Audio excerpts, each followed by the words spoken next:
આજના ડિજિટલ યુગમાં એક ક્લિકમાં લાખો રૂપિયા ખાતામાંથી ગાયબ થઈ જાય અને છેતરપિંડીનો ભોગ બનેલા મોટાભાગના લોકો નિરાશ થઈ જાય છે. કારણ કે એક વખત પૈસા ગયા એટલે પાછા મળવાની આશા પણ ઓછી રહે છે. પરંતુ અમરેલી પોલીસે એક એવો કિસ્સો સાબિત કર્યો છે. જો ફરિયાદ સમયસર થાય અને પોલીસ ઈચ્છે તો સાયબર ગુનામાં પણ ન્યાય મળી શકે છે. માત્ર એક ઈમેલના આધારે ઓસ્ટ્રેલિયામાં રહેતા એનઆરઆઈ 2 વર્ષથી અટવાયેલા 11 લાખ રૂપિયા પોલીસે પરત અપાવીને અમરેલી પોલીસે સ્માર્ટ પોલીસિંગનું ઉદાહરણ પૂરું પાડ્યું છે. શું છે સમગ્ર મામલો? આવો વિગતે વાત કરીએ આ અહેવાલમાં. નમસ્કાર, હું છું આસિફ કાદરી અને સ્વમાન સાથે તમારું સ્વાગત છે. ઓસ્ટ્રેલિયાના સિડની શહેરમાં રહેતા એનઆરઆઈ સૌરભ જોલી લગભગ 2 વર્ષ પહેલા ઓનલાઈન છેતરપિંડીનો ભોગ બન્યા હતા. સોનું ડાયમંડ ખરીદવાની લાલચ આપીને અમરેલીના એક વ્યક્તિએ તેમની સાથે અંદાજે 11 લાખ રૂપિયાની છેતરપિંડી આચરી હતી.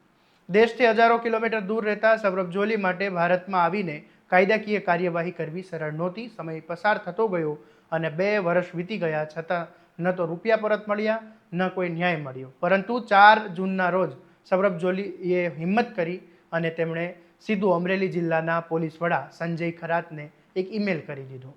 સમગ્ર ઘટનાની વિગતો મોકલી આપી અને મદદ માટે અપીલ કરી. આ ઈમેલ મળી અને ઈમેલની માત્ર એક ફરિયાદ બની અને ફાઇલમાં દબાઈ ગયો હોય એવું નહીં, પરંતુ પોલીસે ના જે વડા છે સંજય ખરા તેણે તાત્કાલિક સમગ્ર મામલો સાયબર પોલીસને સોંપ્યો, તપાસ શરૂ કરવાનો આદેશ આપ્યો અને સાયબર પોલીસની ટીમે ટેકનિકલ તપાસ, બેન્કિંગ ટ્રેલથી લઈને જરૂરી પ્રક્રિયા હાથ ધરી. તપાસ આગળ વધતી ગઈ, ધીરે ધીરે વધતી ગઈ, તેમજ છેતરપિંડીના નાણાં સુધી પહોંચવામાં સાયબર સેલને સફળતા મળી. અંતે 2 વર્ષ પહેલા ગુમાવેલા અંદાજે 11 લાખ રૂપિયા એનઆરઆઈ સૌરભ જોલીના ખાતામાં પરત જમા કરાવવામાં આવ્યા. અને સૌથી મહત્વની વાત એ છે કે સૌરભ જોલીને આ માટે ઓસ્ટ્રેલિયાથી ભારત આવવાની જરૂર પણ ના પડી.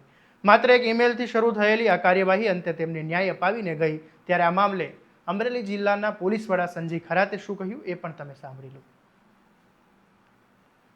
તારીખ 4 જૂન 2026 ના રોજ અમરેલી જિલ્લા પોલીસને એક મેલ મળેલ હતો અને એ મેલ જ્યારે જિલ્લા પોલીસ વડા તરીકે અમારા નજર સામે રહ્યો ત્યારે એમાં એક ફરિયાદ એવી હતી કે એક વ્યક્તિ છે જે પોતે હાલ ઓસ્ટ્રેલિયામાં સિડની ખાતે રહે છે અને એમની સાથે અમરેલીના કોઈ વ્યક્તિએ 11 લાખની છેતરપિંડી આચરેલ છે.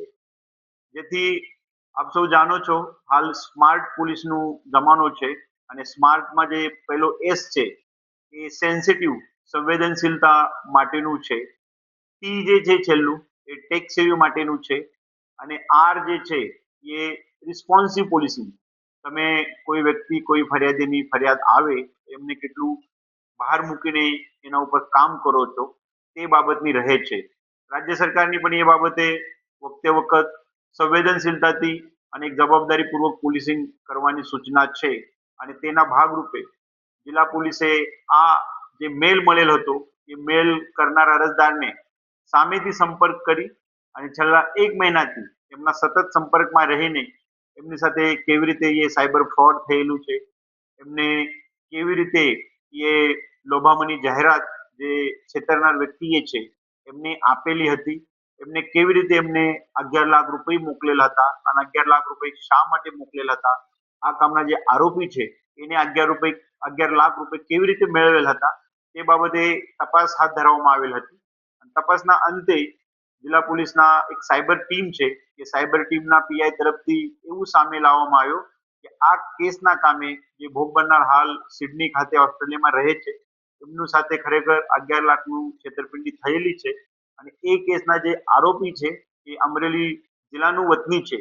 જેથી તે બાબતે કડક હાથે કાયદાકીય કામ કરતા જે સામે અરજદાર છે એમને આરોપી તરફથી એવું વાત કરવામાં આવી કે આ કેસના જે એને છેતરાયેલ પૈસા છે એ પૈસા અમે પરત આપીશું. જેથી જિલ્લા પોલીસના એક કડક કામગીરીના લીધે આરોપીએ સામેથી આવીને આ જે અરજદાર છે, આમ તો આ કેસ જે છે 2 વર્ષ પહેલાની કેસ છે. 2 વર્ષ પહેલા અરજદારે આરોપીને 11 લાખ રૂપિયા ડાયમંડની ખરીદી કરવા માટે આપેલા હતા, પરંતુ 2 વર્ષથી આજ દિન સુધી આ આરોપી તરફથી અરજદારને કોઈ પણ પ્રકારના ડાયમંડ આપેલ નહોતા અને આશરે 1 મહિના પહેલા અરજદાર તરફથી જિલ્લા પોલીસને એ બાબતે જાણ કરવામાં આવેલ હતી. જિલ્લા પોલીસના સંવેદનશીલતા સાથે સાથે જવાબદારીપૂર્વક અને ટેક્સ સેવી પોલીસિંગના માધ્યમથી જે ગરીબ ભોગ બનનાર છે એમને કોઈ પણ પોલીસ સ્ટેશનના અથવા જિલ્લા પોલીસના ધક્કા ખાધા વગર 11 લાખ રૂપિયા બહુ ટૂંક સમયમાં આશરે 44 દિવસમાં જિલ્લા પોલીસથી પરત કરવામાં સફળતા મેળવેલ છે. એટલે જિલ્લા પોલીસની જે સાયબરની ટીમ છે એ ટીમને પણ અમે અભિનંદન પાઠવીએ છીએ અને સાથે સાથે તમામ આ જે પ્રકારના બનાવ બને છે તે બાબતે જિલ્લાના તમામ નાગરિકો પાસે એક અપીલ પણ કરું છું કે જ્યારે પણ આ પ્રકારની કોઈ પણ સાયબર છેતરપિંડી, સાયબર ફ્રોડ, કોઈ પણ પ્રકારનું બેન્કિંગ ફાઇનાન્શિયલ રિલેટેડ ફ્રોડ આપના સાથે બનતા હોય તો જિલ્લા પોલીસનો અવશ્ય સંપર્ક કરો. સાથે સાથે 1930 જે નંબર છે એ નંબર ઉપર અવશ્ય જાણ કરો. જિલ્લા પોલીસ સામે જે પણ કેસ આવશે એ કેસની જિલ્લા પોલીસ બહુ સંવેદનશીલતાથી અને જવાબદારીપૂર્વક તપાસ કરીને આપણને આપણું જે નુકસાન થયેલું છે તે નુકસાન અટકાવવા સારું અથવા જે આપણા નાના ગયેલા છે એ નાના પરત મેળવવા સારું જિલ્લા પોલીસ સફળ પ્રયત્ન કરશે. આ સમગ્ર ઘટનાએ સાબિત કર્યું કે ટેકનોલોજીનો ઉપયોગ માત્ર ગુનેગારો જ નથી કરતા, પણ પોલીસ પણ ટેકનોલોજીના આધારે ગુનેગારો સુધી પહોંચી શકે છે અને પીડિતોને ન્યાય અપાવી શકે છે. અને પોતાના રૂપિયા પરત મળ્યા બાદ સૌરભ જોલીએ અમરેલી પોલીસનો આભાર વ્યક્ત કર્યો અને કહ્યું કે તમને પોલીસ પાસેથી આવી ઝડપી અને અસરકારક કામગીરીની અપેક્ષા નહોતી. ચાલો સૌથી પહેલાં આપણે જોઈ લઈએ કે એનઆરઆઈ સૌરભ જોલીએ શું કહ્યું. अमरेली पुलिस का तहे दिल से शुक्रिया अदा करना चाहूंगा जिन्होंने मेरे 11 लाख रुपए जो कि मैंने एक फ्रॉडस्टर को दे दिए थे टू बाय सम गोल्ड वापस कराए हैं. जैसे ही मुझे पता लगा कि ये पैसे मैंने एक फ्रॉडस्टर को दे दिए हैं और वो मुझे पैसे वापस या गोल्ड नहीं दे रहे हैं, मैंने अमरेली पुलिस को साइबर सेल में कांटेक्ट किया. उन्होंने तुरंत मुझे कनेक्ट किया मुझसे और फिर मुझसे सारी डिटेल्स लिए, उस फ्रॉडस्टर को ट्रेस किया, उसके अकाउंट को ट्रेस किया एंड फाइनली वो पैसे मेरे अकाउंट में पहुंचाए. इस दौरान मुझे लगा ही नहीं कि मैं इंडिया में नहीं बैठा हूं और मैं पूरे अपडेट्स मेरे पास आ रहे थे in a very methodical manner and I was kept updated.